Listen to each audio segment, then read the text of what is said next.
আসসালামু আলাইকুম বন্ধুরা, কেমন আছেন সবাই? দেশ এবং দেশের বাইরে যে যেখান থেকে এই মুহূর্তে আমাদের আজকের এই প্রোগ্রাম দেখছেন সকলকে স্বাগত জানাচ্ছি। দর্শক বন্ধুরা, এই মুহূর্তে অবস্থান করছি আমাদের রংপুর জেলার পীরগাছা উপজেলার তাম্বুলপুর এলাকায়। দর্শক, আজকের ভিডিওটি খুবই গুরুত্বপূর্ণ হবে, এক্সক্লুসিভ হবে। বিশেষ করে যারা পরিবার ছেড়ে বাইরে থাকতে একটু সংকোচবোধ করেন, বাইরে থাকতে চান না, তাদের জন্য ভিডিওটি গুরুত্বপূর্ণ হবে। তাম্বুলপুর গ্রামের একজন নবীন উদ্যোক্তা রিয়াজুল ইসলাম রিয়াজ ভাইয়ের মাশাআল্লাহ মা অ্যাগ্রো ফার্মে এখানে তিনি দেশীয় জাতের গলাশিলা মুরগি লালন পালন করতেছেন।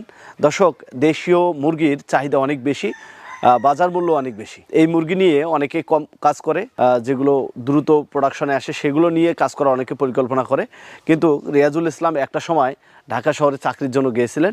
সে সময় চাকরি তাকে ভালো লাগেনি, বাড়ির টানে পরিবারের টানে আবার সে গ্রামে ফিরে এসে কি করবে সেটি ভাবছিল। তার যে পরিত্যক্ত জায়গা আছে এখানে তিনি গলাশিলা মুরগি লালন পালন শুরু করেছেন। ছোট্ট একটি খামার হলেও এখানে অনেক শিক্ষণীয় বিষয় রয়েছে। আমরা আজকের প্রোগ্রামের মাধ্যমে সেসব বিষয় জানার চেষ্টা করব। আমরা অনেকে রয়েছি যারা গ্রামে বসবাস করি, তারা মুরগি লালন পালন করতে চাই। 100 পিস অথবা 50 পিস মুরগি লালন পালন করতে কত খরচ হতে পারে, কেমন শেড করবেন, কোন ধরনের পরিবেশে রাখলে এখান থেকে আপনি বাচ্চা প্রোডাকশন করে লাভবান হতে পারেন, সেসব বিষয়ে জানবো। রিয়াজুল ইসলাম রিয়াজ ভাই এই মুরগি পালন করতে কি কি করতেছেন, কি যত্ন নেন, কি খাওয়ান, কি ভ্যাকসিন দেন, কীভাবে বাচ্চা উৎপাদন করেন, কীভাবে বাচ্চাগুলো বিক্রি করেন, সব বিষয়ে জানানোর চেষ্টা করব। আশা করছি ভিডিওটি না টেনে পুরোটি দেখবেন। চলুন শুরু করা যাক।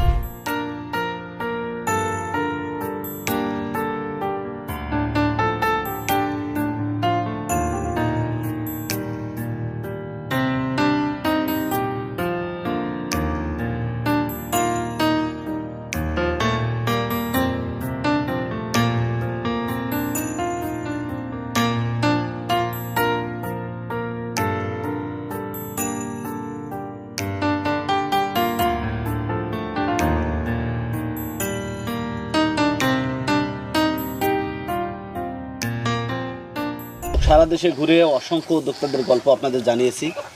আজকে উদ্যোক্তা রিয়াজুল ভাইয়ের গল্প জানবো। একজন নবীন ছোট্ট ক্ষুদ্র উদ্যোক্তা হলেও তার ইচ্ছা শক্তি আমাকে অবাক করেছে। তিনি দেখেন দেশি মুরগি লালন পালন শুরু করেছেন। যে দেশি মুরগি গ্রামগঞ্জে ছড়াই ছিটায় লালন পালন হয়। প্রত্যেকের বাড়িতে 2-4টি মুরগি রয়েছে যেগুলো ন্যাচারালি লালন পালন হয়। লতা পাতা ঘাস এগুলো খেয়ে তারা বড় হয়।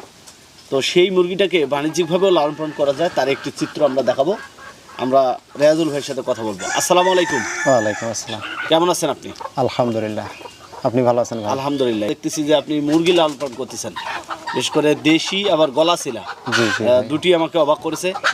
মুরগি পালনে উদ্বুদ্ধ হলেন কিভাবে, কিভাবে এই ছোট্ট খামার গড়ে তোলা? প্রথমত আমি